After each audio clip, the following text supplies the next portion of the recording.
Um, Welcome. My name is Gina. I'm the Executive Director here at Ottawa Independent Living Resource Centre, one of the IL Canada centres. Over here, we have a lot of our members around that have joined us today. And a student. And our student, Sydney. So I'll just do a little quick around here. So Sydney's there. We have our peer support coordinator, Jimena. There's Pat. There's Kim. There's Jeff. There's the other Kim, Yeah. or the original Kim. And then we have Nicole that's joined us over here. So if we can also just have a quick introduction of those that have joined us on the Zoom call, that would be lovely. Anyone want to introduce themselves? I don't mind going first. So I'm Amanda, brand new. You guys just accepted me yesterday/today. I live in Brockville, so not very far from Ottawa, but I'm working for the Kitchener-Waterloo area, so working remotely from home. And I brought my friend Alana with me. Excellent. Thank you. I'm Bonnie Cornell from London Independent Living Centre, and I'm just a volunteer there, and I participate in different activities. Excellent. Thank you for joining us today, Bonnie. Hi, I'm Alana, and I do the virtual activities program with Amanda, and I'm in Pembroke, Ontario. Excellent. Again, thank you so much, Alana, for joining us. So, without further ado, I'm going to let Kevin do his introduction. So we're looking forward to that. We do ask that everyone mute their mics during the presentation. If you have a question, if you know how to use the little, oh my goodness, what's the word, Jimena? The hand. The hand, raising your hand. And if not, you could just raise your hand, through the screen as well, and we'll try to get to you. But again, thank you so much, Kevin. We're so excited to have you share your story and present with us today. So we look forward to it. Yeah, just before we get started, Gina, if it's easier, we can hold questions to the end. I made sure that there's enough time at the end of the presentation for questions, okay? Okay, excellent. Thank you so much, Kevin. So Okay. questions at the end. Fabulous. So first and foremost, everyone, it's a delight and a pleasure to be here this afternoon. As Gina told you, my name is Kevin McShan, and I have to tell you one thing you have to know about me when it comes to life is that I love living life. Life is an adventure in my view that we all have to maximize and make the most of in life. So today's presentation is going to run about 25 to 30 minutes, and then I'll leave about 15 minutes at the end of our chat today to talk about any questions that you have in regards to today's presentation surrounding resilience. It's a wonderful topic, and resiliency to me is the cornerstone of what we need as people to be active and to be a contributing member to every part of our societal life. So with that, we're going to start today's presentation by defining resilience and what it really means to me. Resilience, in my view, is the tool that we all put in our arsenal of our toolbox when our motivational fortitude is depleted of the strength to endure. So what does that mean? It simply means that resilience, my friends, is the answer to the test of adversity. When adversity strikes in life, resilience is what we rely on in order to strengthen our vision of how our life is supposed to go. I always say that life is a constant game of connection, and that life allows us all to sort of have a compass of direction in life, and it's incumbent upon all of us to point our compasses in the direction that we want to go. So resilience, in my view, is the answer to the test when it comes to adversity. So today's presentation, I'm going to share 3 distinct stories of how I have become a resilient person. You know, my story of resilience started when I was 9 years old. So you should also know that I was born with what's called spastic quadriplegia cerebral palsy. Simply means that I don't have enough oxygen in my legs to walk normally, but I view every day in life as an opportunity to edge or sort of print in the sand of making a difference. So every day is an opportunity to etch your fingerprints in the sand of making a difference in life. So, by having said that, my story of resilience started when I was 9 years old. It was the final year and the final operation that I would ever have for my disability. I remember it like it was yesterday because the doctor at the time who had performed all of my surgeries when I was a little guy or in pediatrics, Dr. Tim Carey, put myself and my parents in a hospital conference room at Times Valley Children's Hospital in London. And he went through the successes and the failures of the surgery. And he said the surgery was a success. But at the end of our conversation, he said to my parents and I, unfortunately, Kevin won't be able to walk for the rest of his life. So when I was coming back from the hospital, I had to internalize that and what that meant for the rest of my life. And, you know, the next day is really what I view as the turning point in my life, because the next day I went back to school at the time. I was in the 4th grade, and I went to see our principal at my elementary school. Her name was Dr. Carol Crowley, and I had went through what the doctor had told my parents the previous day about me not being able to walk for the duration of my life. And then she had everyone, when I got to her office, that was assigned to my individual file, from teachers to therapists to educational assistants, and my parents were there. And when I finished the story of what Dr. Carey had told me the previous day, she looked at me and she said, the only limitations in your life are the artificial ones that you place on yourself. So what I truly believe is that life is an opportunity to make a difference. And by the way, the guy in the picture holding the football is my identical twin brother, Keith.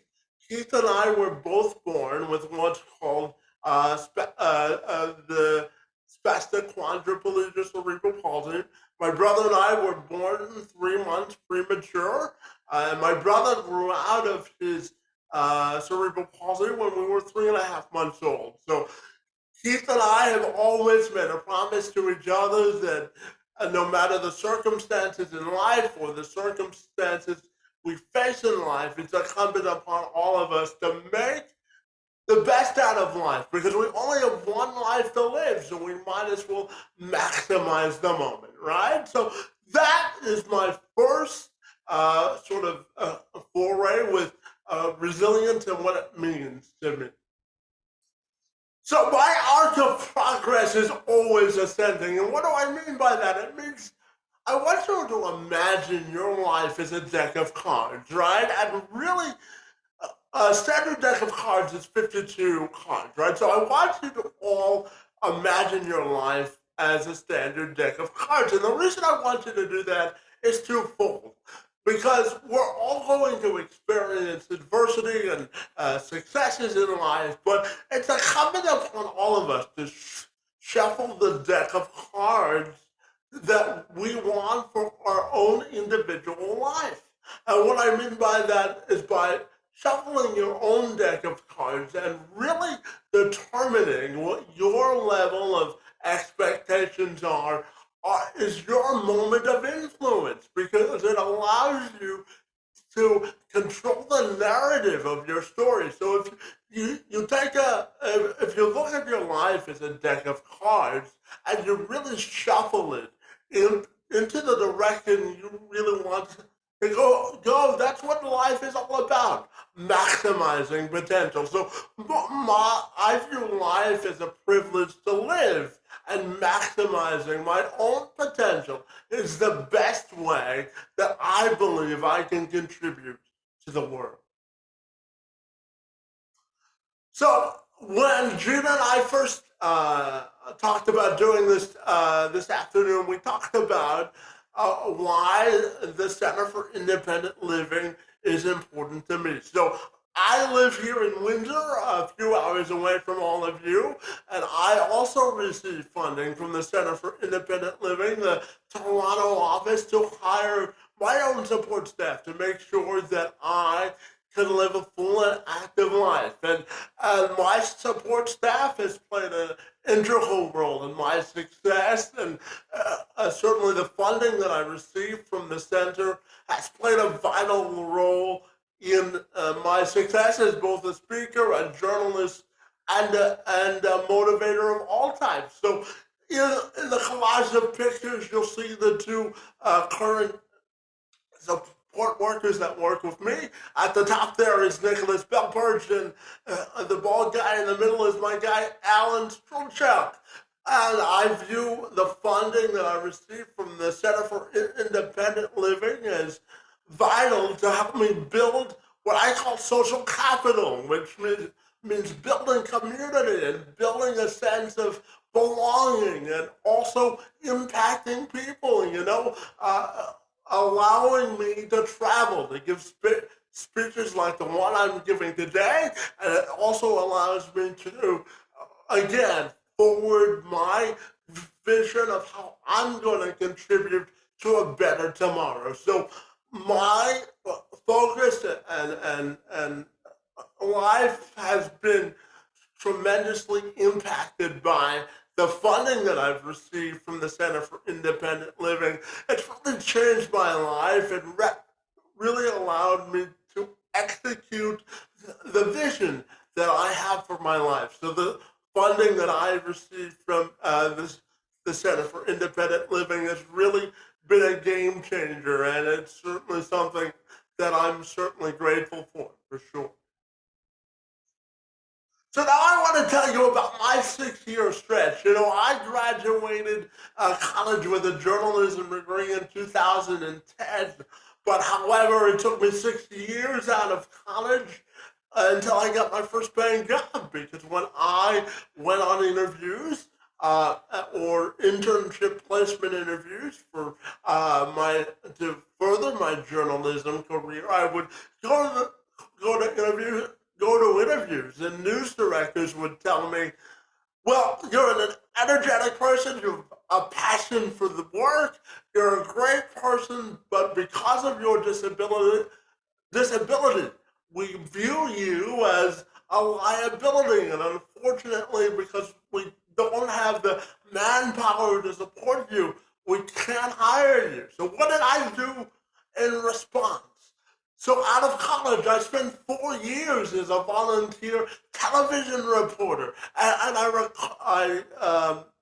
reported on a total of 50 stories for a television station here locally in Windsor and Essex called CFTV 34. I was their lead what's called a general assignment reporter. So I would cover things like news, sports, politics, and everything in between. And I even had the opportunity to host a pilot program called No Limits, which was intended to highlight the positive benefits of hiring people with disabilities. So out of that, in the fall of 2016, because of the work that I had put in as a volunteer journalist and a reporter, I was able to get my first paying job as a program facilitator for a program called We Are Able, which was intended to highlight the benefits of hiring people with disabilities. The program was funded by the Ontario Trillium Foundation and a local organization here in Windsor and Essex called ALSO, which stands for Assisted Living Southwestern Ontario. And through the course of the project, we gave a total of 30 presentations, and we were able to get 28 people hired. So again, that's my second story of resilience, because I kept working and working and working. And for all of you, if you want something hard enough and you want something to benefit you or manifest in your life, the biggest thing you have to know is that your resiliency, and that's the topic that we're talking about today, right? Resiliency is important because it's the answer to the test when adversity strikes. Resiliency is your answer when everything else and your walls in your life are caving in.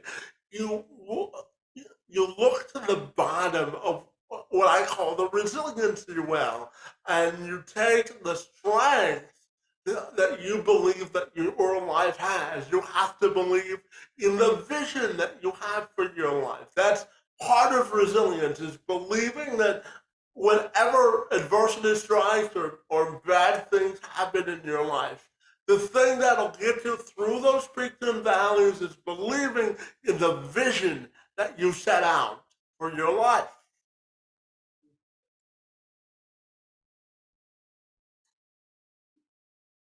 So I was just letting someone into the presentation. Yeah, so resiliency is important because it's the answer to the test of adversity. It allows you to really define how you are going to be defined as a person. It allows you to set what I call your value system and set the goals in life. So in life, when you set goals, I have 5 principles or 5 questions that I ask myself. Why am I setting the goal? How am I going to benefit from the goal? What's the time frame that I'm looking for when I set a goal? How is it going to benefit other people? And how am I going to grow from setting the goal? So if you set those 5 questions for yourself, it allows you to have sort of a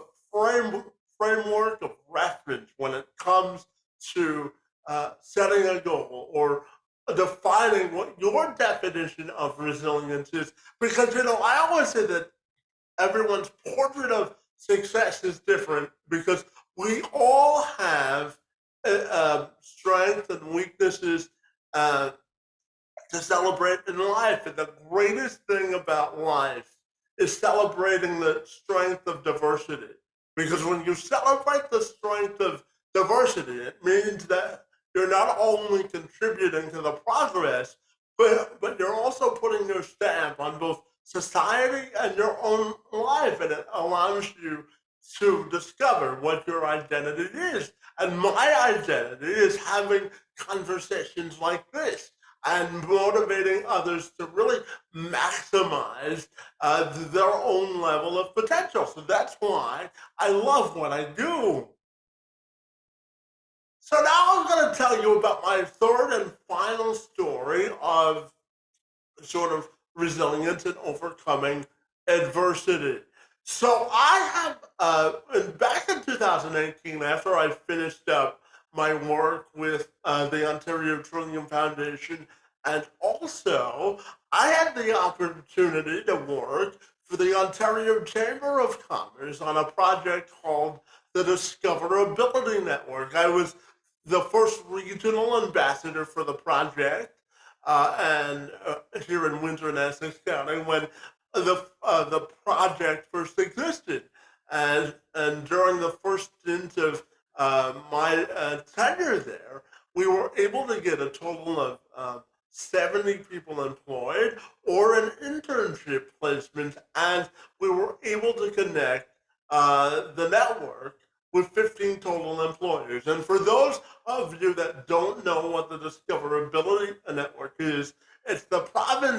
Ontario's first online job matching portal for individuals with disabilities and employers to get connected. So it was my job to fill the network with job seekers with disabilities and to match them with local employers to hire them. Through my work, I was the regional ambassador for about 13 months. I was able then to transfer over to the YMCA here locally in Windsor, Essex County. And I did that job for 9 months. I was their lead job developer. And then Louis De Palma, the man in the pictures that you see there, who was my boss at the time. Louis serves as the vice president of small and medium-sized enterprises for the Ontario Chamber. So he gave me a call in my office at the Y one day, and he said, "Kevin, how you doing? Everything good at the Y?" And I said, "Absolutely, Louis." And I said to him, "What do I owe the pleasure of your phone call?" And he said to me, "You'll never guess what happened. The guy who originally took over your job has been offered a job working for the government of Quebec. Do you want your old job back?" And I said, "Absolutely," because I wanted to continue the good work that I did at the Ontario Chamber. So what happened was, after I got off the phone with Louis, the next day I gave my 2 weeks notice to the YMCA because I was going back to the network. And then a week before I was to sign my new contract with the Ontario Chamber of Commerce, COVID hit. And Louis gave me a call a week before I was supposed to sign my contract, and he said, "Kevin, I have bad news.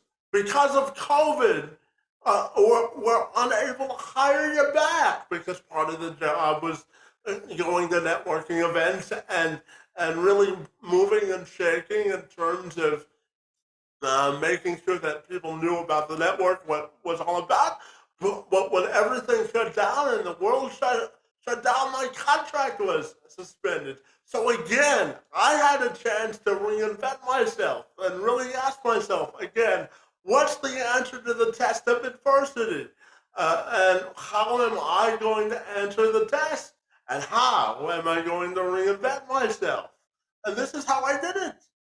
I created something I called Let's Have This Conversation. It's a podcast that allows me to get back to my journalism roots and really dive into my love of journalism and really provide people with a sense of information and knowledge and perspective on the world around us. So I've ran the podcast now for about 2.5 years. Over 300,000 people have watched it on YouTube, and over 7,000 people have downloaded at least one episode of the audio version of the podcast. So I tell you all of this to tell you this. Life will always throw you curveballs, but the answer to the test of adversity is that resilience piece. It's how are you going to reinvent yourself? How are you going to answer yourself when you want a change in life, or when you want to shift the way of your thinking, or shift the way that you are connected to the world? Because if life was always intended on a straight line, quite frankly, in my view, it would be not so great to live. So adversity is going to happen, but the good thing about life, as I said earlier, is the diversity of opportunity.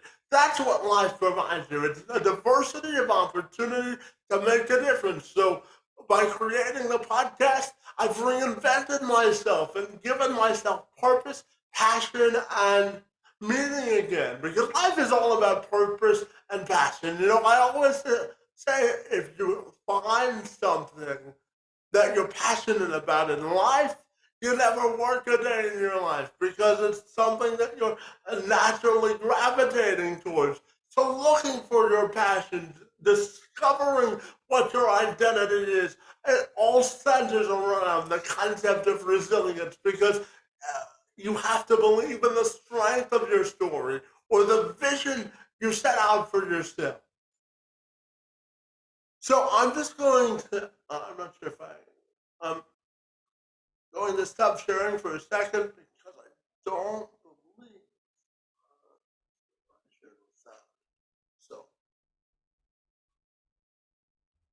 So the next thing I wanted to show you was reinforcing resilience. And when we talk about reinforcing resilience, my friends, it's all about believing in our story, believing in the passion and purpose that we have for our individual story. So I've asked some of the people that I've had a chance to interview, and I've interviewed people from all over the world, from Colorado to Canada to Australia to Denver. So I've asked some of my recent interviewees to really tell me what their concept of resilience is. So we'll watch the clip and then we'll talk about it on the other side. Fiona, I'm now curious to ask you about, how do you think the concept of resilience and achieving prosperity are interconnected? I think, we all have resilience inside of us. We're all faced with challenges in life. Some of us bigger challenges, some of us, a lot of challenges. And I think it's about working out what it is that gets you through those moments, because we all get through them. We're not all stuck back at the place where we faced our first challenge and are sort of, just wallowing in self-pity. We have actually managed to move on past all of those things.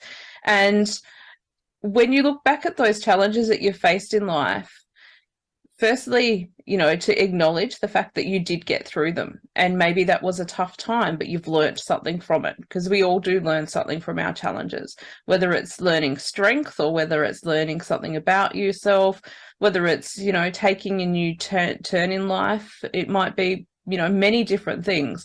We all get something out of those moments of challenge. And being resilient is one way of getting through those challenges and coming out of it as quickly as possible so we can continue on with life. And I think being resilient is working out, first of all, the acknowledgement of, yes, this is not great, but not great stuff happens to everybody. And I've got the capacity to get through this because I'm strong enough and I've done stuff in the past that has got me through those difficult times. And I think also to be able to then say, even though I'm not coping very well at the moment, what are the things that are around that I can do that are going to help me to cope better? And what are the resourceful things that I can do? So it might be that you say, okay, well, I'm not feeling really great today. Let's watch my favorite movie, or let's go for a walk in the park, or take the dog for a walk, or, go for a run, or whatever it happens to be. Find those things that help you get through those moments. And, in the back of your mind, have a little resource or toolbox to be able to say, okay, when I'm feeling rubbish, I'll let myself do this for a little while. And then when I'm ready to snap out of it, know that I need to snap out of it, these are the things that I can do to help me. I think that the big message, I think there's a couple. One of them I mentioned about music is that it brings us together and we realize how much more similar we all are than different. And I think there needs to be less of a divide, because we all really do want the same things. And as well, I hope when people listen to my music or my speaking or read my writing, they realize just the strength of the human spirit. We're so much more resilient than we think we are. And if they're in a difficult situation and they don't know how they're going to get through it, I hope that they will just take away that you just put one foot in front of the other and you keep going. And eventually, it might not be tomorrow, it might not be the next day, but eventually things do start to get easier and they do start to feel lighter. I'm curious to ask you about resiliency in sports and how much time you spend on talking to players about resiliency. Well, that's a great story, and I love hearing that. That's really an inspirational story. And I think what you said is so fantastic. The only limits on your life are the artificial ones, are the ones that you put on there. And that's a discussion that we have with guys all the time. Baseball is a really tough sport. It's probably, it is the only sport in the world where at the big league level, if you fail 7 out of 10 times, you're going to be in the Hall of Fame. It's a really, really hard game. And when a lot of these guys get to pro baseball, they've had a lot of success up to that point. They're great players. They're the best. They've always been the best on their team, the best in their state, some of them the best in the country. So having that discussion with them that they're going to face adversity. Things are not always going to be easy, right? But they have to understand that what's going to set them apart in their career is their ability to bounce back from those mistakes. And then, like you said, recognize that the only limits are the ones you put on yourself.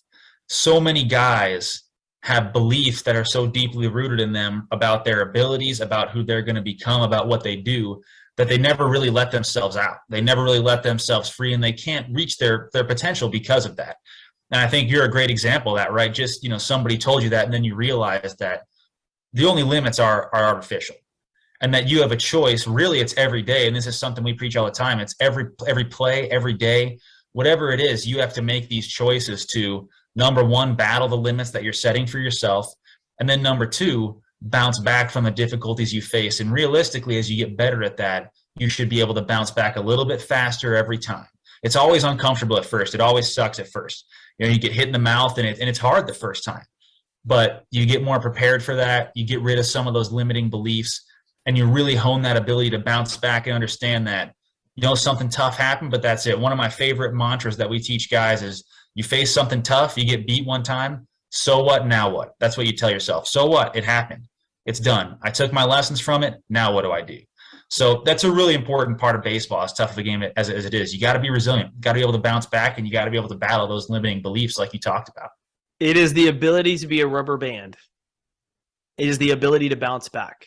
It is the understanding that we don't control the challenges we face, the challenges you face, but we do determine, do we get back up, keep going, and choose to be optimistic and take control of what's in our control. And so resilience is something that I think the world got a big shakeup on the last few years that they weren't ready for. But it's really nothing more than our ability to bounce back. When you get hit with something unexpected, a painful diagnosis, a divorce, laid off from a job, will you choose to get back up, or will you choose to lie there? And that's really where I see resilience. And it is more than anything, it's a muscle, but it's a choice we have to make. And the ones who make that choice over and over and over again are the ones that seem to be more successful in life. And we tend to wonder what their special talent or ability, or how somebody can go through that situation and have such a good attitude and spirit. And what they fail to see is they have the same opportunity to make those choices. They just haven't yet. So what do we learn from watching that collection of clips? We learn that life is a choice. Life is a choice because we all are put on earth for a reason. And we have to discover what the reason for our existence is. Everyone, I always tell people that the only level of expectations you have to meet in life are your own. Because everyone's order of success is different. Everyone has a different definition of what success is and what it looks like. But it's incumbent upon you, again, to point your life's compass in the direction you want to go. Your definition of success and defining resilience is different than mine. Because you know why it's different? Because in the world and in life, we celebrate diversity. Diversity of thought is one of the greatest things we can be given in life.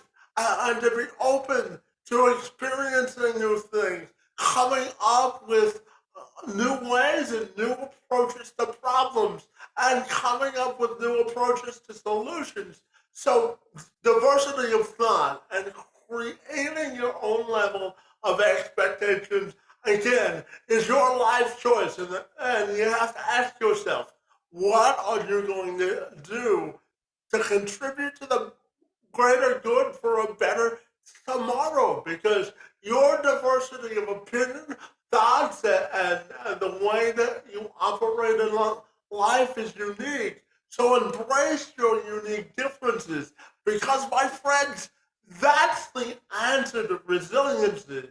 It's the answer to being diverse. It's the answer to what you stand for in terms of your identity, your principles, your character. So, my friends, embrace diversity. Make the choice to be different, because diversity of thought is your greatest strength. And with that, my closing message this afternoon has to do with that. I want you to celebrate your differences and use your building blocks from what makes you different to be successful, my friends. When we look at resilience, it's, again, how are we going to inspire? How are we going to create a world where we're valued and respected? We do that by celebrating what makes us different in life. So use your diversity, your creativity, and your instincts to be creative, inclusive, and welcoming, and allow people in to discover who you are as a person, because your diversity is a strength.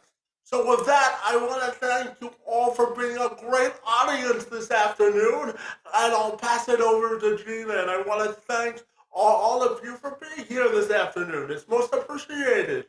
Look, thank you, Kevin, so much for your story, for your messages of resiliency, and really the inspiration. I think you have. I know I needed that pep talk, so it helped me as well. It was really and through it. I was trying to concentrate on what he was saying. Right. So we're just a lot of good feedback here around what our group that's in person experience from the presentation. Any questions that we have here before we put it out to the virtual world? Somebody's phone in. Your phone, somebody's wrong. Yeah, you might not be getting it. It was very inspiration. I really liked it. Thank you very much, Kevin. I learned a lot from it. Thank you. Did you hear that, Kevin? I did. Well, I appreciate the compliment, and I want everyone to use this as fuel to determine what your differences in life. So I appreciate the compliment. Thank you so much. You're welcome.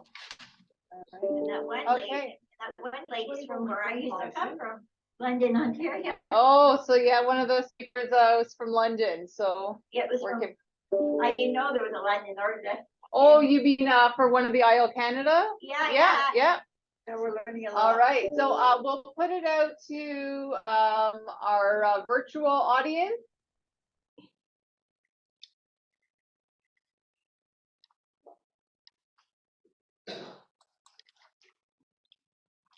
I found it very, very inspiring, Kevin, and I think we certainly can use that for everybody, disabled or not. And I think you're correct about attitude is everything. Thank you very much. You're welcome, Molly, and thank you for attending. It's most appreciated. Thank you.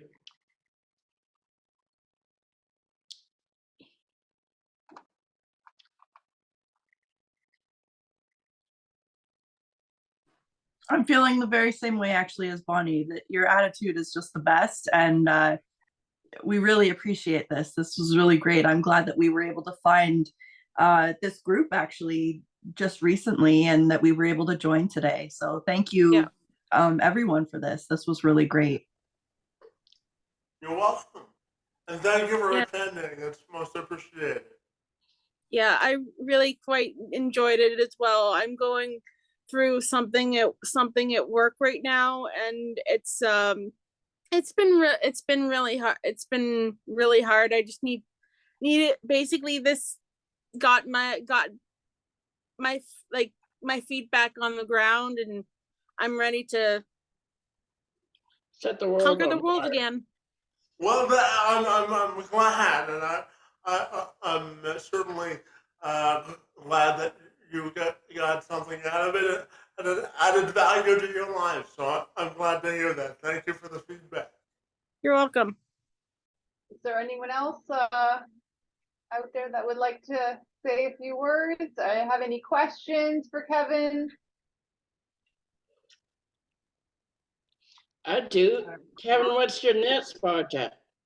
Oh, so my next project is actually as soon as I get off today's call, I'm participating or I'm moderating a discussion on National Disability Awareness Month, which is in March. So as soon as I get off talking to all of you this afternoon, I'm moderating a panel discussion on National Disability Awareness Month. So that's my next project in about an hour and a half. So Super.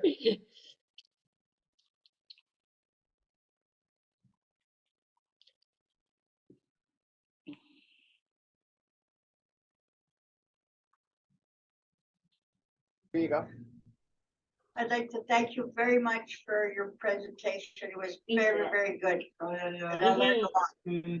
well, I'm certainly glad that I've added value today to this group, and I want to thank you for being such an attentive audience. And certainly, I hope that you're inspired to contribute to the world to make it a better place, because we all have a unique gift to share in life, and I want all of you to maximize however you define your own version of success. So again, I want to thank you for having me this afternoon. It's been my pleasure and most appreciated to provide some inspiration to all of you this afternoon.